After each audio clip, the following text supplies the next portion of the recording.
हाय, hello, नमस्कार. पूनम किचनमध्ये तुमचं खूप खूप मनापासून स्वागत. तर आपण आज आलो आहे गावाकडे आणि मी तुम्हाला थोडं शॉर्ट व्हिडिओमध्ये थोड्याशा कमी टायमिंगमध्ये मी तुम्हाला आमच्या रानमळ्याची आणि घरात तुम्हाला वातावरण दाखवते कसं असतं काय असतं. सो हे इकडे आपले नारळाचे झाडं आहेत आणि असे नारळाचे झाडं इकडे घर बघा. इथे आपले फ्लावर्स लावलेले आहेत सासूबाईंनी. गुलाबाचं, हे इकडे मोगऱ्याचं, पारिजातकाचं झाड आहे. तर बघा हे चिकूचं झाड आहे आणि ह्या दिवसामध्ये याला खूप चिकू येतात. आत्ताच दुपारी सासूबाईंनी काढलेत चिकू आणि खायला एवढे छान लागतात ना हे चिकू. खूप गावरान चिकू आहेत, खूपच छान लागतात. चला आता जाऊयात पुढे. हा बघा, हा हा बदाम आंबा आहे. याला आता कच्चे आंबे लागले ते आणि हे असे जेवणाबरोबर खायला खूपच छान लागतात. तर इकडे असे खूप सारे आंब्याचे झाड आहेत. हे बघा, इथं एक आहे आणि तिकडे तो केशर आंबा आहे, तुम्ही बघू शकता. तिकडे तो आता मे मध्ये येईल, मेच्या शेवटी. बघा हे जांभळाचं झाड आहे. याला तर आता काय सध्या जांभळ नाहीत, पण आता पावसाळ्यात येतील. आपण तेव्हा एक व्हिडिओ करूयात परत. ह्या घराजवळचं रान आहे आणि इथं आता सध्या ऊस लावलाय आणि माळवं पण त्याच्यात लावलेलं आहे. तर आपण माळवं आल्यानंतर तेव्हा पण एकदा एक व्हिडिओ घेऊयात. आणि हे बघा, हे अंजिराचं झाड आहे. तर याला पण खूप अंजीर आले, ते तुम्ही जवळून बघू शकता, पण हे सध्या अजून पिकले नाहीत.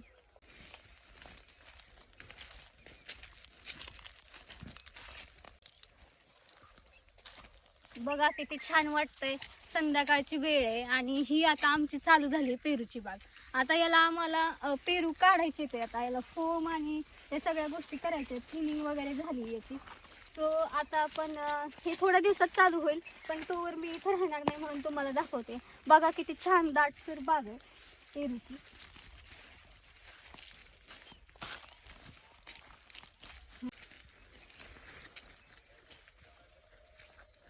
आपण आता 1 एकर हा पेरू होता एवढा, सो तो बघितला. आणि याच्यासाठी पाणी म्हणलं तर हे बघा, ही आमची विहीर आहे एवढी मोठी. इथून आम्ही सगळ्या रानाला पाणी देतो. तर खूप छान वातावरण आहे बघा गावाकडचं. इकडं आलं तर खूप मन रमतं आणि जावं असं वाटत नाही इथनं. आता इथून आपली डाळिंबाची बाग सुरू झाली. हा 1 एकर डाळिंब आहे, अजून खाली पण डाळिंब आहे. चला आपण जाऊयात. तर बघा आता याची पण आपल्याला तगारी वगैरे असं काढावं लागतं या डाळिंबचं. याचं पण खूप कष्ट असतं आणि याला टाईम टू टाईम म्हणजे औषधं वगैरे खतं हे सोडावं लागतात. त्यामुळे भरपूर कष्ट आहे शेतकऱ्यांचे. पाहिजे तितकं सोपं नाही. फक्त आपल्याला दिसायला वाटतं की किती छान वातावरण आहे, पण याच्या मागे खूप कष्ट असतं. बघा आपला सनसेट किती छान दिसतो इथून. खूपच सुंदर व्ह्यू आहे.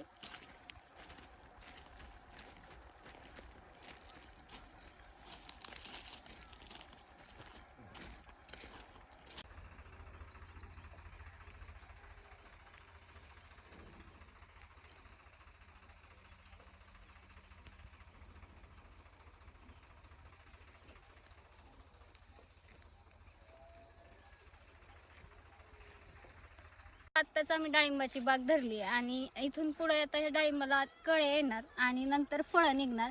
तर ह्या कालावधी याचा भरपूर मोठा आहे. आता इथून पुढे याला 6 महिने लागतील. सो 6 महिन्यानंतर आपलं डाळिंबचं पीक निघणार. तर आपण वरती जे डाळिंब धरलेलं होतं ते तुम्हाला दाखवलं आणि आपण आता खालच्या डाळिंबमध्ये आलोय. हे अजून धरलेलं नाही, पण तुम्ही बघू शकता किती क्लीन आणि नीट आहे.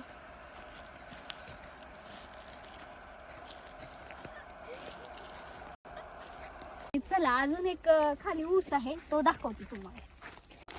बघा आता हे इथे पण ऊस लावलाय, हे तुम्ही बघू शकता सगळा ऊस. आणि इथे आपल्या फार्मचं एंडिंग होतं पूर्ण एवढंच. आणि तुम्हाला जर अजून काही वाटत असेल की मी काय दाखवायला पाहिजे रानाकडचं गोष्टी, तर मला कमेंट सेक्शनमध्ये नक्की सांगा.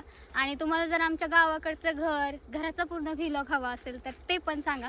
ते पण आपण नेक्स्ट टाइम नक्की शूट करूया आणि तुम्हाला दाखवूया.